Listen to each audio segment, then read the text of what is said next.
علیک یا سیدی یا رسول اللہ وعلی آلک واصحابک یا سیدی یا حبیب اللہ۔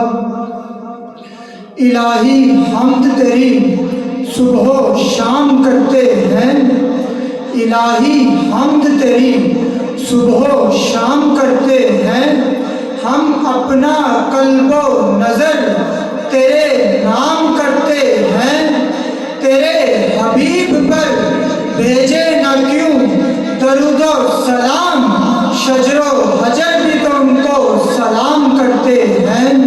الصلاۃ والسلام علیک یا سیدی یا رسول اللہ وعلی آلک واصحابک یا سیدی یا حبیب اللہ۔ الصلاۃ والسلام علیک یا سیدی یا رسول اللہ وعلی آلک واصحابک یا سیدی یا حبیب اللہ۔ الہی مدحت خیر الانام میں گزرے، الہی مدحت خیر الانام میں گزرے، دعا ہے یہ زندگی درود و سلام میں گزرے، اور میں سو جاؤں یا مصطفیٰ کہتے کہتے، کھلے آنکھ ہم سب کی صلی علیہ کہتے کہتے۔ الصلاۃ والسلام علیک یا سیدی یا رسول اللہ وعلی آلک واصحابک یا سیدی یا حبیب اللہ۔ معزز و محترم حاضرین و ناظرین اور سامعین کرام، آج میں نے جس موضوع پر گفتگو کرنی ہے مختصر سی، وہ ہے نماز۔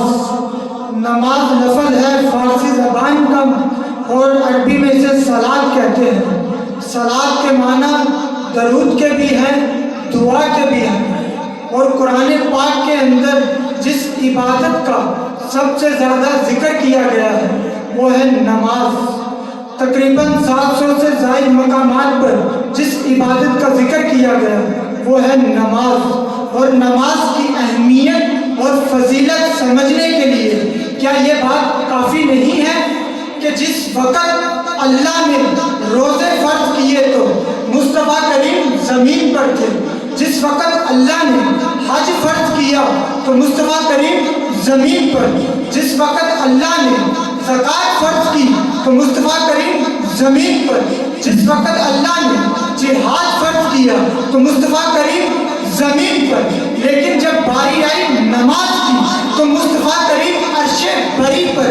اللہ پاک نے جتنے شرع کے احکامات اتارے، جتنے فرائض اتارے، جتنے نعمتیں اتاری تو مصطفیٰ کریم زمین پر، لیکن جب باری آئی نماز کی تو فرمایا اے حبیب تجھے لامقام میں آنا پڑے گا، جلوہ دیکھنا اور دکھانا پڑے گا۔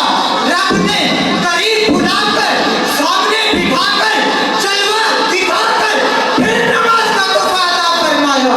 اور اگر اس تحفے کی اہمیت جاننے کے لیے میں مثال مدینے کی تحفے کی مثال دوں گا، اگر کوئی آج مدینہ شریف جائے، مدینہ طیبہ جائے، مدینہ منورہ جائے، جا کر مدینے سے مدینے کی سوغات لے کر آتا ہے، واپسی میں لا کر اگر وہ کسی کو دیتا ہے، اگر وہ تحفہ کسی کو دیتا ہے تو لینے والا اس کی قدر کرتا ہے، اس کو چومتا ہے، آنکھوں سے لگاتا ہے، تو سوال یہ ہے کہ یہ وہ تحفہ ہے جس کو مدینے سے حاجی لے کر آیا، اس تحفے کو تو ہم آنکھوں سے لگاتے ہیں، سینے سے لگاتے ہیں اور منہ سے چومتے ہیں، آنکھوں سے چومتے ہیں، تو جس تحفے کو مدینے سے حاجی لائے اس کی قدر اتنی، تو جس تحفے کو مدینے سے حاجی نہیں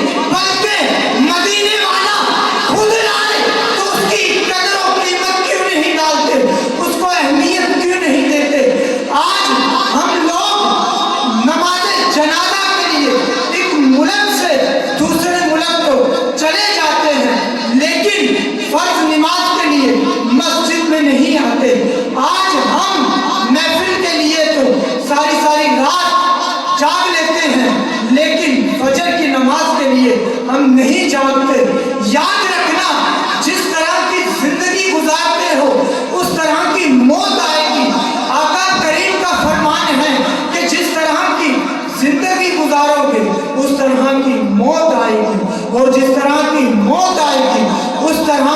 حشر ہوگا۔ اگر آپ سمجھے نہیں ہیں تو میں اس کو کھول کر بیان کر دیتا ہوں۔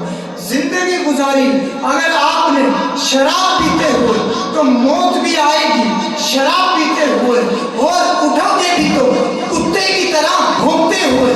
زندگی گزاری نماز پڑھتے ہوئے تو موت بھی آئے گی، نماز پڑھتے ہوئے، اور حشر کے میدان میں اٹھو گے بھی تو سجدے کی حالت میں۔ زندگی گزاری قرآن پڑھتے ہوئے تو موت بھی آئے گی، قرآن پڑھتے ہوئے، اور حشر کے میدان میں اٹھو گے بھی تو قرآن پڑھتے ہوئے۔ زندگی گزاری درود و سلام پڑھتے ہوئے تو موت بھی آئے گی، درود و سلام پڑھتے ہوئے، اور حشر کے میدان میں اٹھو گے تو درود و سلام پڑھتے ہوئے۔ زندگی گزاری نبی کی وفا میں تو جیو گے تو وفادار بن کر، موت آئے گی تو وفادار بن کر اٹھو گے تو حشر کے میدان میں مصطفیٰ کے غلام بن کر۔ اور یاد رکھیے کہ آج ہم لوگ چاہتے یہ ہیں کہ ہماری زندگی اچھی ہو، ہماری زندگی اچھی ہو، ہماری قبر اچھی ہو، ہماری موت اچھی ہو، ہمارا حشر اچھا ہو۔ لیکن یاد رکھنا، آقا کریم نے فرمایا حشر اس کا اچھا جس کی قبر اچھی، قبر اس کی اچھی جس کی موت اچھی، موت اس کی اچھی، زندگی جس کی اچھی۔ آقا کریم سے پوچھا گیا کہ یا رسول اللہ زندگی کس کی اچھی؟ فرمایا زندگی اس کی اچھی جس کی نماز اچھی۔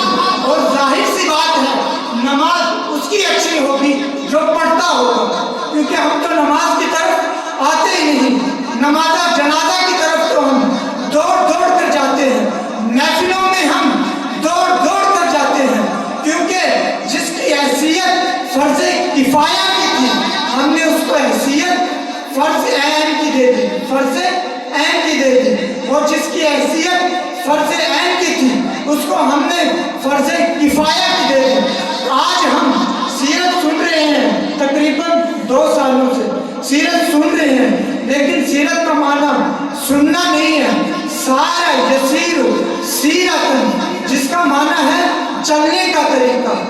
اور آقا کریم کا نماز کے ساتھ رویہ کیا تھا، عمل کیا تھا؟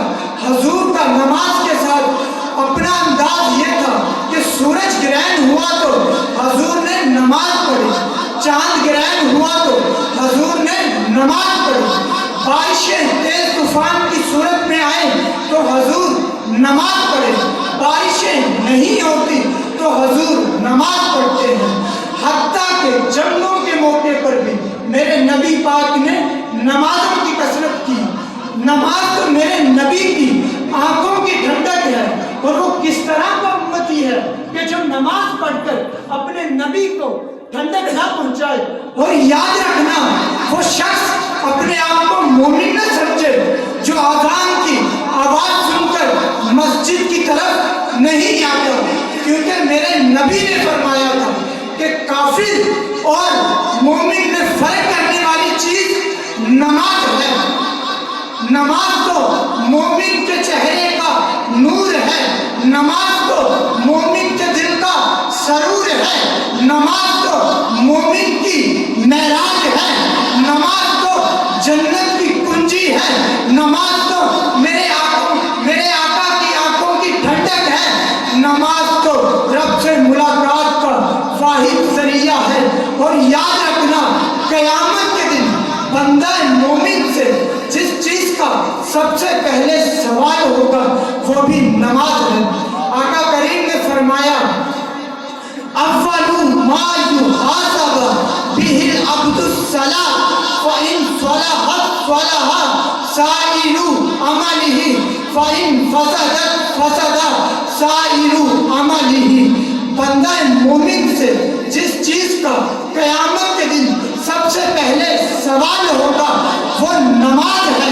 اگر وہ سوال درست ہوا تو جملہ اعمال درست ہو جائیں گے، اگر وہ سوال ریجیکٹ ہو گیا، انکریکٹ ہو گیا، درست نہ ہوا تو جملہ اعمال ضائع کر دیے جائیں گے۔ اس لیے نماز کی طرف آئیے، توبہ کیجیے، کیونکہ یہ مہینہ توبہ کا ہے۔ مانگیے اور نماز کی طرف آئیے.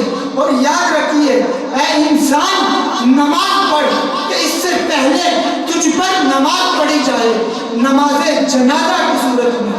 اور نماز کل سے شروع نہیں کرنی, رمضان میں شروع نہیں کرنی, کیونکہ آپ کو قبرستان کے اندر کچھ ایسے لوگ نہیں بلکہ بہت ساری قبریں ایسی مل جائیں گی جو یہ کہتی نظر آتی تھی کہ ہم بھی کل سے نماز شروع کریں گے, لیکن ان کی کل نہیں آئی.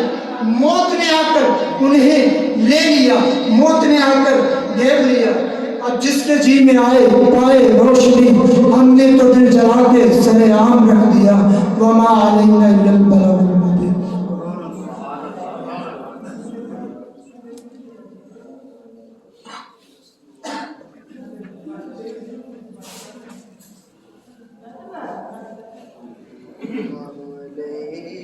یا